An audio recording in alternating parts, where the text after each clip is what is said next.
Hello, c'est Ludovic et aujourd'hui j'ai le plaisir de vous faire redécouvrir un des entrepreneurs les plus influents de l'histoire avec un patrimoine estimé à plus de 7 milliards de dollars en 2011. Connu de tous pour son habileté à rendre l'impossible possible, il est considéré comme le père de la révolution digitale, mais pas seulement. Auteur des plus grandes innovations dans le domaine, la passion qui animait Steve Jobs en faisait un perfectionniste sans égal. Businessman, créateur, mais également visionnaire, ce pionnier de la révolution de l'ordinateur à usage personnel est l'entrepreneur préféré de beaucoup de gens. Mais bref, j'en dis pas plus, découvrons ensemble les 10 conseils pour réussir de Steve Jobs. Les gens disent qu'il faut avoir beaucoup de passion pour ce que l'on entreprend. C'est très juste. Et la raison pour cela est que c'est tellement difficile que sans passion, on penserait de manière rationnelle et on abandonnerait. C'est très difficile et il faut le faire sur une période prolongée. Donc si l'on n'aime pas, si l'on ne s'amuse pas en le faisant, on finira par abandonner. Et c'est ce qui arrive à la majorité des gens. Si vous observez ceux qui ont du succès et qui brillent aux yeux de la société, et ceux qui n'en ont pas, de manière générale, on peut constater que ceux qui réussissent aiment ce qu'ils font. Ils sont donc plus persévérants et s'acharnent quand les choses se compliquent.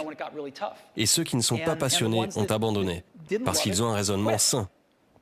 Qui voudrait s'infliger autant de problèmes sans cette passion qui nous anime? Donc c'est beaucoup de travail et de remise en question. C'est une source de soucis constante. Et au final, si vous n'êtes pas passionné, vous allez échouer. Donc vous devez avoir cette passion et cet amour. Les gens qui ont le plus de succès sont autosuffisants. Ils n'ont pas besoin de management externe. Une fois qu'ils savent quoi faire, ils trouveront un moyen de le faire. Ils n'ont pas besoin qu'on les pousse. Ce dont ils ont besoin, c'est d'une vision commune. C'est ça, d'être un meneur. Avoir une vision et la mettre en œuvre d'une manière à ce que les gens qui vous entourent puissent la comprendre et y trouver des intérêts communs. On voulait des gens qui étaient incroyablement doués dans leur domaine, mais qui n'étaient pas forcément des gens avec énormément d'expérience. On voulait des gens qui étaient à la pointe des dernières technologies et qui avaient aussi l'envie de répandre leur savoir et de rendre ces technologies accessibles au plus grand nombre. C'est fascinant d'observer ce qu'il se passe quand on prend le noyau dur d'un groupe de 10 personnes douées, parce qu'il finit par régir naturellement qui devrait intégrer ou non le groupe. Donc je considère que l'aspect le plus important du type de travail que j'exerce est le recrutement. C'est très intéressant. Ma valeur nette était de plus d'1 million de dollars quand j'avais 23 ans, d'environ 10 millions de dollars quand j'avais 24 ans, et au-delà de 100 millions de dollars quand j'avais 25 ans. Mais ça n'était pas ce qui m'importait le plus, parce que je ne l'ai jamais fait pour l'argent. Je considère que l'argent est quelque chose de génial parce qu'il vous permet de faire des choses.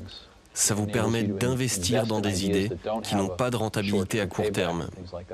Mais, et en particulier à cette époque-là de ma vie, ça n'était pas la chose la plus importante. La chose la plus importante était l'entreprise, les gens, les produits que l'on faisait, ce qu'on allait permettre aux gens de faire avec ces produits. Donc je n'y pensais pas beaucoup. Je n'ai pas vendu d'actions, j'étais assez confiant sur le fait que la société serait prospère au long terme. J'ai eu de la chance, j'ai découvert ce que je voulais faire assez tôt dans la vie. Woz et moi avons commencé Apple dans le garage de mes parents quand j'avais 20 ans. On a travaillé dur et en l'espace de 10 ans, on est passé de juste nous deux dans un garage à une société qui valait plus de 2 milliards de dollars avec plus de 4000 employés. Un an plus tôt, on venait de sortir notre plus belle création, le Macintosh. Je venais d'avoir 30 ans et je me suis fait renvoyer. Comment peut-on se faire virer d'une boîte qu'on a créée? Eh bien, avec Apple en pleine croissance, nous avons embauché quelqu'un que je pensais très talentueux pour prendre les rênes de l'entreprise avec moi. La première année, tout se passait bien. Puis nos visions du futur divergeaient et on a fini par avoir un désaccord. À ce moment, le conseil d'administration a pris son côté. Donc à 30 ans, je me suis fait sortir et de manière très publique. Ce qui avait été le point central de ma vie adulte avait soudainement disparu. J'étais anéanti.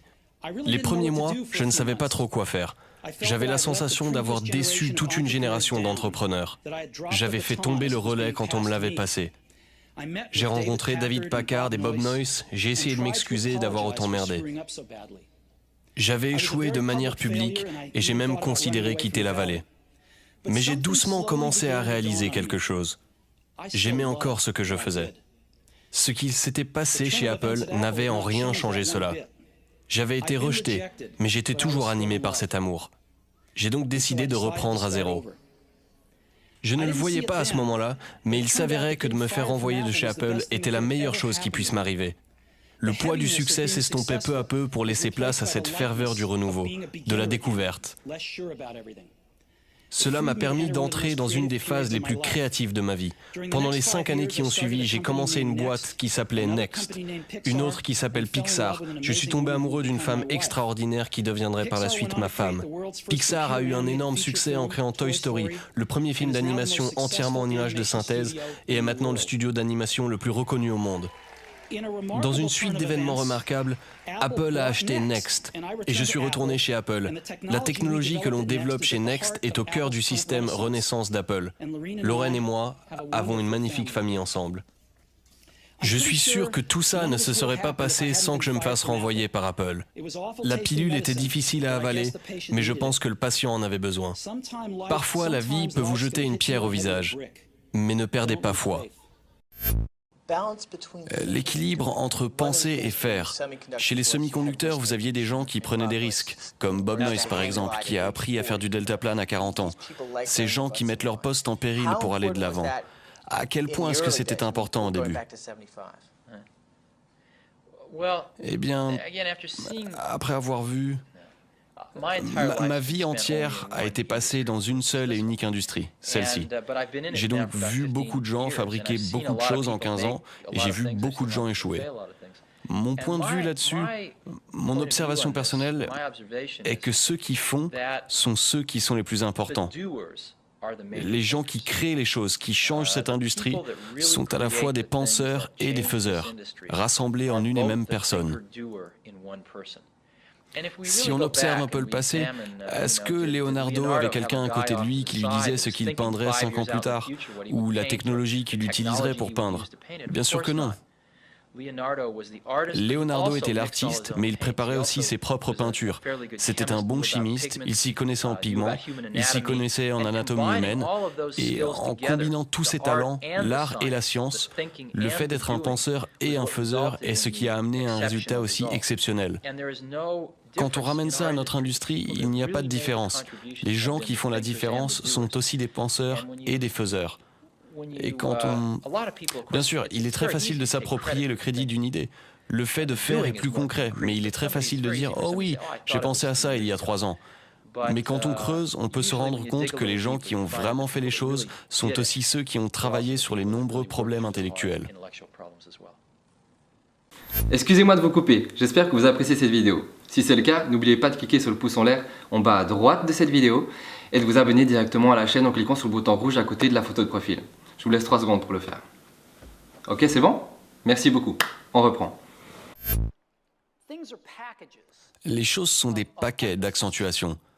Certaines choses sont mises en avant dans un produit, d'autres le sont moins. Certaines choses ne sont intentionnellement pas faites du tout dans un produit. Donc les gens différents font des choix différents. Et si le marché nous dit qu'on fait le mauvais choix, alors on écoute le marché. On n'est que des simples êtres humains qui dirigent une entreprise après tout. Et nous essayons de faire les meilleurs produits possibles pour les gens, donc nous avons au moins le courage d'avoir la conviction de dire « Nous ne pensons pas que ceci ou cela fasse un bon produit, donc on va le laisser de côté ». Certaines personnes ne seront pas contentes. On va se faire traiter de tous les noms. Ce sera peut-être pas dans l'intérêt de certaines boîtes que nous ne fassions pas des choses, mais on accepte ces remarques parce qu'on veut faire le meilleur produit possible pour les clients. Donc on va consacrer notre énergie sur les produits qui sont en ascension et que nous jugeons comme les produits adaptés pour les clients. Et vous savez quoi? Ils nous payent pour faire ces choix. C'est pour ça que les clients nous payent, pour essayer de faire les meilleurs produits possibles. Et si on y arrive, ils achèteront. Et si on rate, ils ne les achèteront pas. Et tout s'équilibrera. Je l'ai ressenti, la première fois que je l'ai ressenti, c'est quand j'ai rendu visite à une école, des classes de CE2 et CM1.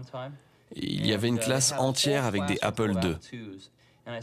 J'ai pu constater des élèves de CM1 et CE2 grandir de manière totalement différente grâce à cette machine.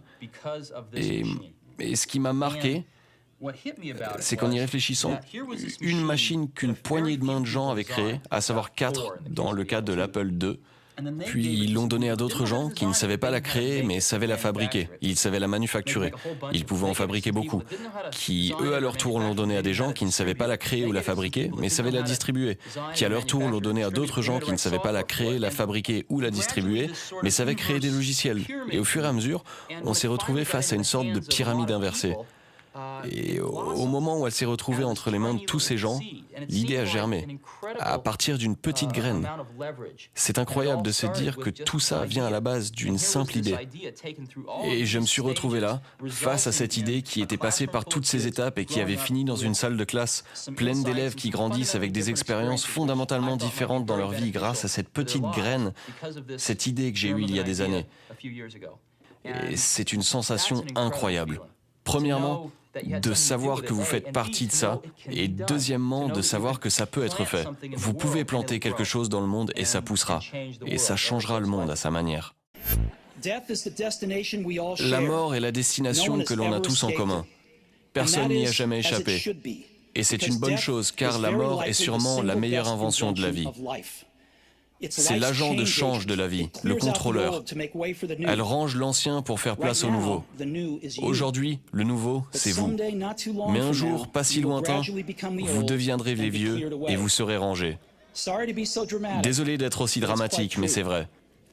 Votre temps est limité. Ne le gâchez pas en menant une existence qui n'est pas la vôtre. Ne soyez pas les prisonniers des dogmes qui obligent à vivre en obéissant à la pensée d'autrui. Ne laissez pas le brouhaha extérieur étouffer votre voix intérieure. Ayez le courage de suivre votre cœur et votre intuition. L'un et l'autre savent ce que vous voulez réellement devenir. Le reste est secondaire. Je suis convaincu que ce qui sépare les entrepreneurs qui ont du succès et ceux qui n'en ont pas, c'est la persévérance. C'est tellement difficile. Vous consacrez tellement de votre vie à ça que la majorité des gens abandonnent. Et je les comprends. C'est dur et ça consume votre vie. Si vous avez une famille et que vous êtes à l'essor d'une entreprise, je ne peux pas imaginer comment on fait. Je suis sûr que ça a été fait, mais c'est dur parce que c'est un travail de 18 heures par jour, 7 jours sur 7, pendant un long moment. Donc on a besoin de passion. Sans passion, vous ne survivrez pas. Vous allez abandonner. Donc à moins d'avoir une idée, ou un problème, ou quelque chose que vous voulez faire pour lequel vous êtes passionné, vous n'allez pas avoir la persévérance. Pour moi, le nerf de la guerre se tient là-dedans. Mon business model, ce sont les Beatles. 4 mecs talentueux qui ont réussi à garder les défauts des uns des autres sous couvert. Ils s'équilibraient et la totalité était plus grande que l'addition de chaque élément du groupe. Et c'est comme ça que je vois le business. Les grandes choses ne sont jamais faites par une personne, mais par une équipe de gens.